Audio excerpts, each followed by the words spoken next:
Hello there, watching the press preview, a first look at what is on the front pages. Time then to see what's making the headlines with the journalist and broadcaster, Jenny Kleeman, and the broadcaster and commentator, Ali Miraj. Welcome to both of you.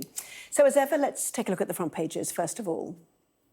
And on the day that a deal to return to devolved government in Northern Ireland has been agreed, we start with the unionists supporting Belfast Telegraph and a message from DUP leader Sir Geoffrey Donaldson to sceptical colleagues: deal with it.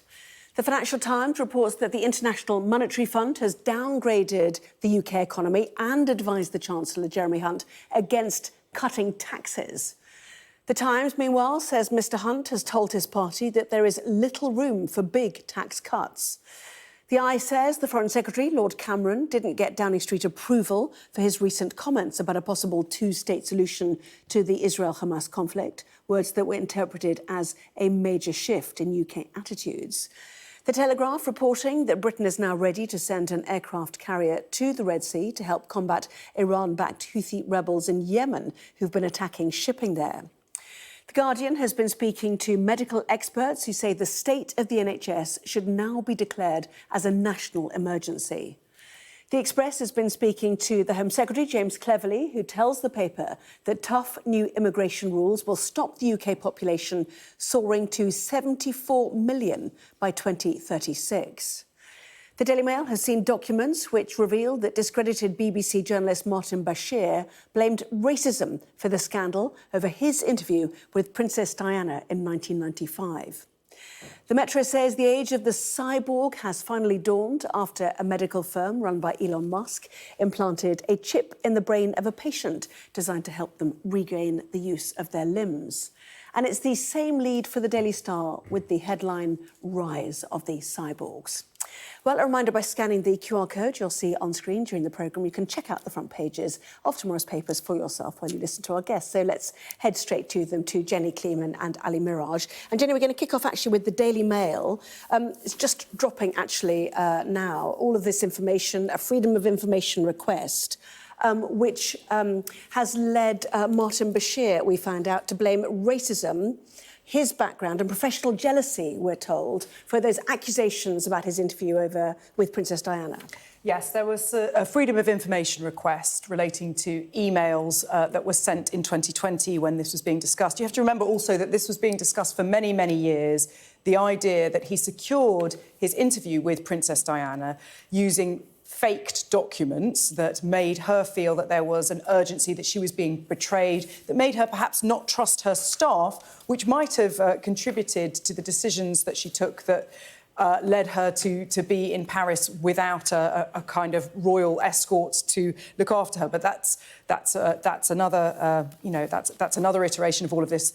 The revelations here are that Martin Bashir said that as a second-generation migrant, he was basically being treated in a different way than a dynastic journalist such as Dimbleby would have been treated. And that he says he's sorry to hear that this so-called forgery story has reared its head again. It played no part in the interview. And that has been shown to not be correct. You have to remember, in a lot of the coverage of all of this, the Times has also been covering this today. The papers who grab hold of this story most vociferously are the ones who are very against the BBC. The Times has been saying that BBC has spent £150,000 trying to block the release of these emails under FOI. I don't think there's any question that Martin Bashir is discredited. He certainly secured this interview in a way that no reputable journalist would do. You don't lie to get contributors on side, and he used forged documents in which to do so. He's saying it was because of racism. He's already discredited. Yes, this all came from a journalist, Andy Webb, who put in a Freedom of Information request some 2 years ago. Lengthy statement from the BBC to answer some of those criticisms that you mentioned that the Times has been reporting. They say throughout this process we have taken our responsibilities to comply with the directions of the tribunal extremely seriously. Therefore, we've today released approximately 3,000 documents, some 10,000 pages, to Mr Webb. This latest disclosure includes many hundreds of pages of duplicates and material that was not related to the 1995 panorama, but was nevertheless caught up by these electronic searches. The BBC provided all relevant documentation well, I mean, it goes on. Anyway, the point is they're justifying why they've taken time to do this. I guess that's the point, isn't it? Yes, and they know that they have many critics who will make a lot out of the fact that they have taken time to do this, taken time to release all of this. I mean, it's a very sorry affair. It was such a massive interview. It was the making of Martin Bashir. He went on to leave the BBC and become one of the highest paid journalists in the world when he went to the US, off the back of this interview, of this scoop, and then returned to the BBC. And, you know, this is just another revelation that is going to cause the BBC harm, regardless of the fact that he used forged documents to get this interview with Diana, Princess of Wales. Now he's saying that the reason why it was brought up again was because of racism. Yes, and one further bit from that BBC statement. We have also accepted and apologised when errors have been made and taken extensive steps to rectify those errors. Shall we move on, Ali? Yes, let's move on. If you don't mind, let's go to the please. Belfast Telegraph then, if we can. Deal with it. Sir Geoffrey Donaldson faces down naysayers prior to an agreement being published. We await this detail, don't we?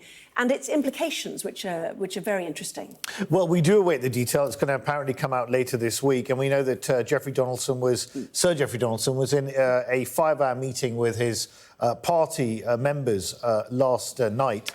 And a lot of it was being leaked in real time, including the fact that it was being leaked. That was also leaked as well. So it was...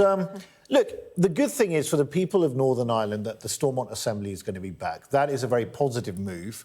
But I do think that if you now see that Sinn Féin are going to, for the first time in Stormont's history, have a First Minister from their party and also are sitting quite pretty in what could be the next Republic of Ireland elections as well. You could have Mary Lou McDonald and Michelle O'Neill. I think the DUP will come to rue the day that it supported Brexit, because what on earth were the DUP thinking about a border? I mean, there was going to have to be a border somewhere. It was either going to be in the Irish Sea, it was going to be on the island of Ireland. It doesn't take a rocket scientist to work that one out. So then you have two parts of the UK, the SNP in Scotland, notwithstanding a general election, of course. You have Northern Ireland, possibly Ireland, as you said, run by Sinn Féin, but who knows? Yes. You've got these large parts of the UK who want independence from the UK, Yes. Jenny. Yes, I mean, it's an extraordinary thing. You're going to have the First Minister of Northern Ireland who's an Irish nationalist and who does not wish to belong to the country in which the place that she's governing belongs. It's a very big deal. It's not a done deal yet, though. We don't know what the details of the deal are. The two what is the EU given up? What is the EU given up, or what has the UK government provided? Because we know that there's over £3 billion supposedly of public funding that has gone towards public services. Though, Jenny. I mean, we're going to find out. Maybe what we're going to find out is that Sir Geoffrey Donaldson had nowhere to go anymore. Well, yes, exactly. This is the thing. Either some miraculous rabbit has been pulled out of a hat, or Sir Geoffrey Donaldson has it's a PR thing for him, that he has to show that he has achieved something. I mean, these are the two biggest issues, constitutional issues, that have faced our country over recent decades: Brexit and Northern Ireland, all combined in this one deal about this one issue about whether or not we can deal with having a border in the Irish Sea. It will be a coup for Rishi Sunak in the sense that the hard man of Brexit, Lord Frost, who keeps writing articles in the Daily Telegraph saying that what a sellout Rishi Sunak is, was the one who negotiated the Northern Ireland Protocol that led to the hard border in the Irish Sea. I mean, these people have got no shame. Yeah. Yes. And just one final thought about the rest of the UK's relationship with the European Union. You know, will Northern Ireland remain a special case because of the circumstances of that border and the Good Friday Agreement? Or will it actually mean closer alignment with the European Union, just at a time when the UK starts to put its proper border controls in, which will make exports from the EU to the UK harder later this month? One of the reasons why this isn't a done deal is it has to be agreed in Westminster, and there are, you know, hardline Brexiteers who will not accept anything that brings the UK closer to the EU, who will see it as a capitulation. So, you know, this is loyalists have to accept this, and also Brexiteers have to accept it. So, you know, it's great news, particularly for Northern Ireland, which has huge problems, you know, longest waiting lists in the UK, really could do with some proper government. Absolutely. but it's not a done deal. Yes, and there, Michelle O'Neill, First Minister designate, the SDLP pointed out that actually, she can't even agree the purchase of paperclips without the deputy, who will be from the DUP. Yes. And in fact, they should be named Joint First Minister. But it's symbolic. Which would be, symbolic. Absolutely that, yeah. Right, let's move on to the Financial Times. The IMF, Mr Hunt warned against tax cuts in the spring budget. So is this an organisation that has overstepped the sovereignty of a nation and its finances? Well, the Brexiteers would love to say that. They always like to have a pop at the IMF. Look, the IMF is a serious international organisation. Its chief economist is essentially saying now is not the time for tax cuts. There's a time and a place, now's not it. What you should be trying to do is to try and engage in fiscal consolidation, in English meaning, try and reduce your debt and actually invest in public services. That's what you should be trying to do. And you've got very, very low productivity. Some would call it woeful productivity for the best part of 15 years in this country. And our growth this year is going to be the miraculous total of 0.6% and 1.6% next year. So we've got a really bleak economic backdrop. And on the back of this, Jeremy Hunt he's got the right wing of his party nipping at his heels saying, we want really aggressive tax cuts. You've got 20 billion or whatever fiscal headroom. We don't know what the number is. But now he's sort of beginning to row back from this saying, might not be able to give you what I thought I might be able to give you because there's simply not enough money around. Yeah, well, we'll bring the Times in while you're talking, actually. But, this is so confusing for people because the whole point of interest rates is to suppress spending and squash prices. And now tax cuts are supposed to drive growth, which involves spending, doesn't it, from consumers? Absolutely. I mean, obviously, Jeremy Hunt is dealing with the right wing of his party that wants tax cuts, particularly to just have something going into the next election. And yet, there was a poll last week, a YouGov poll in the Times, which found that in every voting group, a majority of the public wants public spending to be prioritised over tax cuts. It's not like we're all clamouring for tax cuts. We all know, and we were going to go on and talk about this, about the NHS being on its knees. We're all feeling that things in this country are not working properly. And this idea that this is the greatest vote winner and we're all clamouring for it is not borne out by the poll. Yes, and actually, Jeremy Hunt seems to agree with the IMF in some regards. Jeremy Hunt has warned his cabinet that tax cuts in the spring budget may be smaller than expected because of major structural weaknesses in the economy, which is some of the things you were talking about. So perhaps it'll be another damp squib. Well, he's already given 20 billion with this 2% reduction in national insurance. Which came in at the beginning of Jan. Exactly, which didn't really land. We haven't heard much about it. People have just sort of banked that and moved on. But they've only just had it in, people have only just had it in their salaries. True, but I think that the Tory party is in such a dire situation at the moment that it could do whatever it wants to do, quite frankly. It could slash inheritance tax, it could slash any tax it wanted to, and it would still struggle to actually make any sort of dent whatsoever because people are just tired. Now, I'm a tax cutter. I believe in low taxes, but at the right time. Yeah. This is not the right time. We spent 400 billion on COVID. We've got 2.5 trillion of public debt to contend with. Now is the time to actually be trying to be a bit more sensible, pay down your debt, and also try and invest in public services where you've got NHS waiting lists of 7.7 million, for heaven's sake. And also you're in a situation where the tax cuts that have already been, people are not feeling them massively. It's a few £100s a year. And what is the benefit of that in terms of voters and how voters are feeling? Yeah. A few extra £100 a year when you have public services in such a dire situation. Got loads more to pack in with those late stories breaking. So coming to a break, a panel of experts recommends the state of the NHS be declared a national emergency. We will discuss that and more after this break.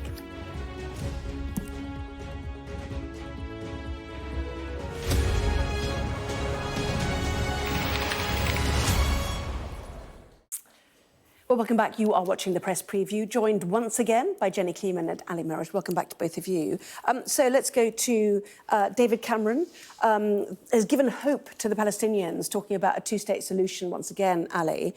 And yet the Eye is suggesting that he did not clear this speech with number 10. Yeah, this is a speech that the Foreign Secretary, Lord Cameron, gave to Arab ambassadors yesterday. And this is talking about a recognition for a Palestinian state because he's deeply concerned about this whole issue of the two-state solution being kicked into the long grass, to put it politely, by Netanyahu and his government and also by Hamas, quite frankly. They don't want a two-state solution either. So Cameron wants to push the issue. The Eye is saying that this wasn't cleared by number 10. Number 10 has been very foursquare behind Israel. But the interesting thing is that even even number 10 and the government are going to have to work out what their position is, because it's becoming increasingly clear that the Israelis have got no truck whatsoever in recognising a Palestinian state. And beyond that, there was a rally that happened in Israel only over the weekend about effectively ethnically cleansing the Gazans from their homeland. And it just actually smacks of, in a situation where a lot of people were very sympathetic to Israel, like me, after the October the 7th attacks and believed they had a right to self-defence, are now beginning to think, hang on a second, when people say that they want to forcibly remove people from their homes, which is look what's happening in the West Bank, and people are glorifying this, and 10 members of the government are attending this rally, you do think this is not doing Israel any favours whatsoever. Yeah, I mean, Israel absolutely categorically denies that, but the US has criticised those members of the cabinet who have joined in with that. Let's move on to The Guardian, if we can. As I said, lots to pack in, which is the state of the NHS should be declared a national emergency, Jenny. Yes, there is a commission of experts who have been assembled by the British Medical Journal who says that they have said that because record numbers of patients are being denied emergency, timely cancer treatment. More than 200,000 people in England have not received potentially life-saving surgery. They're saying the next government needs to declare that the NHS is in a state of national emergency, which, you know, we all know that the NHS is broken, that at the moment it is not working. But these numbers are particularly shocking.